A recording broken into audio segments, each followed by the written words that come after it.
हर हर महादेव दोस्तों जैसे कि आप जानते ही हैं, कल सावन का चौथा सोमवार व्रत है। अभी सावन का महीना चल रहा है। सावन का महीना भगवान शिव शंकर को समर्पित रहता है। इस महीने भगवान शिव शंकर के भक्त उनको प्रसन्न करने के लिए तरह तरह के यत्न करते हैं। उसमें से एक है सावन सोमवार के व्रत। सावन सोमवार का व्रत का महत्व बहुत ही ज़्यादा बढ़ जाता है। पर सावन सोमवार की व्रत कथा सुने बिना ये व्रत पूरा नहीं होता है। पर क्या आप जानते हैं ये व्रत कथा क्या है? अगर नहीं जानते हैं, आज हम आपको इस वीडियो के माध्यम से बताएंगे। पर वीडियो में आगे बढ़ने से पहले कमेंट बॉक्स में हर हर महादेव लिखना ना भूलना, क्योंकि भगवान का नाम लेने से मन शांत और घर में सुख समृद्धि आते हैं। दोस्तों, श्रावण सोमवार की कथा के अनुसार अमरपुर नगर में एक धनी व्यापारी रहता था। दूर दूर तक उसका व्यापार फैला हुआ था। नगर में उस व्यापारी का सभी लोग मान सम्मान करते थे। इतना सब कुछ होने पर भी वह व्यापारी आंतरिक मन से बहुत ही दुखी था, क्योंकि उस व्यापारी का कोई पुत्र नहीं था। दिन रात उसे एक ही बात सताती रहती थी, उसकी मृत्यु के बाद उसके इतने बड़े व्यापार और धन संपत्ति को कौन संभालेगा। पुत्र पाने की इच्छा से वह व्यापारी प्रतिदिन सोमवार भगवान शिव की व्रत पूजा किया करता था।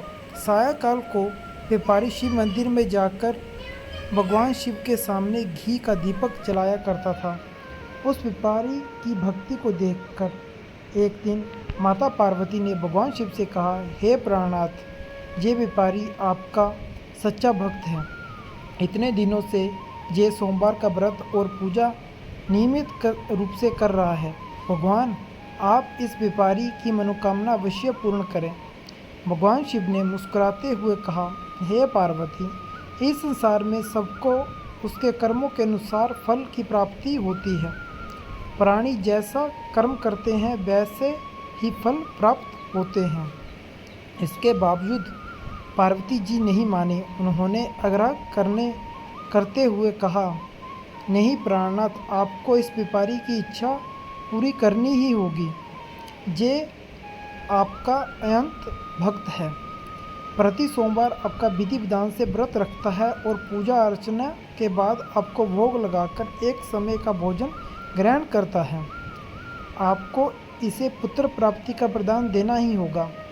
पार्वती जी का इतना आग्रह देखकर भगवान शिव ने कहा, तुम्हारे आग्रह पर मैं इस व्यापारी को पुत्र प्राप्ति का वरदान दे देता हूँ, लेकिन इसका पुत्र 16 साल से अधिक जीवित नहीं रहेगा। उसी रात भगवान शिव ने स्वप्न में उस व्यापारी को दर्शन देते हुए उसको पुत्र प्राप्ति का वरदान दिया और उसके पुत्र की 16 वर्ष तक जीवित रहने की बात भी बताई।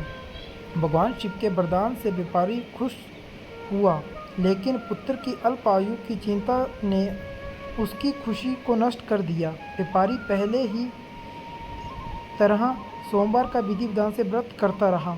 कुछ महीने पश्चात उसके घर अत्यंत सुंदर पुत्र उत्पन्न हुआ। पुत्र जन्म से व्यापारी के घर में खुशियाँ आ गई। बहुत धूमधाम से पुत्र जन्म का समारोह किया गया। व्यापारी को पुत्र जन्म की अधिक खुशी नहीं हुई, क्योंकि उसे पुत्र की अल्प आयु के रहस्य का पता था। यह रहस्य घर में किसी और को मालूम नहीं था। विद्वान ब्राह्मणों ने उस पुत्र का नाम अमर रखा। जब अमर 12 वर्ष का हुआ तो शिक्षा के लिए उन्हें उसे वाराणसी भेजने का निश्चय हुआ। व्यापारी ने अमर के मामा दीपचंद को बुलाया और कहा कि अमर को शिक्षा प्राप्ति के लिए वाराणसी छोड़ आओ। अमर अपने मामा के साथ शिक्षा प्राप्ति के लिए चल दिया। रास्ते में जहाँ भी अमर और दीपचंद रात्रि विश्राम के लिए ठहरते, वहाँ यज्ञ करते और ब्राह्मणों को भोजन कराते थे। लंबी यात्रा के बाद अमर और दीपचंद एक नगर में पहुँचे।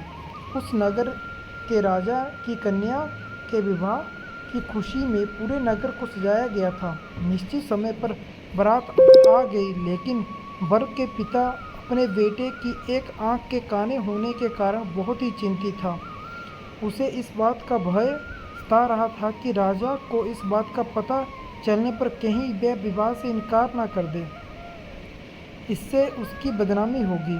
वर के पिता ने अमर को देखा तो उसके मस्तिष्क में एक विचार आया।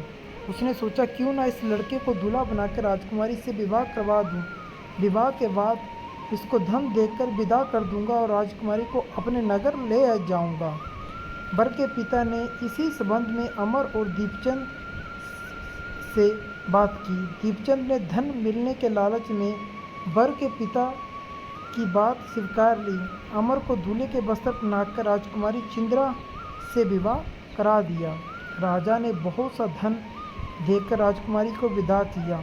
अमर जब लौट रहा था तो सच नहीं छुपा सका।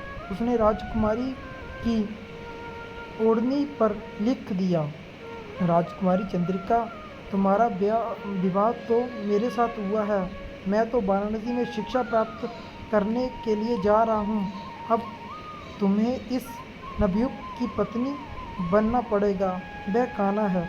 जब राजकुमारी ने अपनी ओढ़नी पर लिखा हुआ ये पढ़ा तो उसने काने लड़के के साथ जाने से इनकार कर दिया। राजा ने सब बातें जानकर राजकुमारी को महल में रख लिया। उधर अमर अपने मामा दीपचंद के साथ वाराणसी पहुंच गया। अमर ने गुरुकुल में पढ़ना शुरू किया। जब अमर की आयु 16 वर्ष की हुई तो उसने एक यज्ञ किया। यज्ञ की समाप्ति पर ब्राह्मणों को भोज कराया और खूब अन्न वस्त्र दान किए। रात को अमर को शयन कक्ष में सो गया। शिव के वरदानुसार शयनावस्था में ही अमर के प्राण पेरुक उड़ गए। सूर्योदय पर मामा अमर को मृत देखकर रोने पीटने लगा। आसपास के लोग भी एकत्रित होकर दुख प्रकट करने लगे।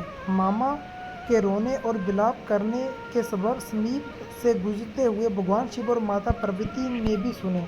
पार्वती जी ने भगवान शिव से कहा, प्राणनाथ, मुझसे इसके रोने के खबर सहन नहीं हो रहे हैं। आप इस व्यक्ति के कष्ट अवश्य दूर करें। भगवान शिव ने माता पार्वती के साथ अदृश्य रूप में समीप जाकर अमर को देखा तो पार्वती जी से बोले, पार्वती जी तो उसी पिपारी का पुत्र है। मैंने इसे 16 वर्ष की आयु का वरदान दिया था।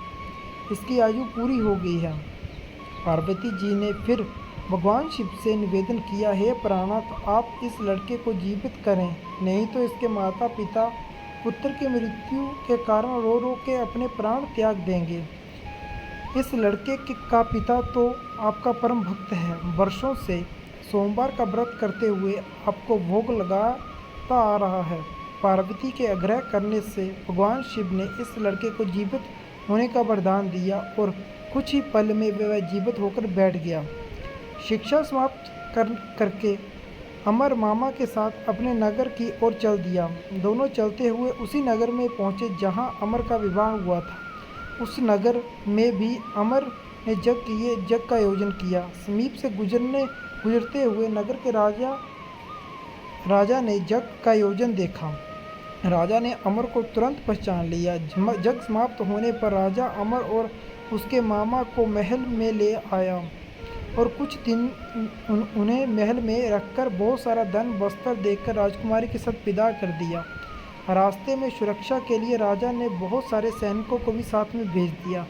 दीपचंद ने नगर में पहुंचते ही एक दूत को घर भेजकर अपने आगमन की सूचना भेजी।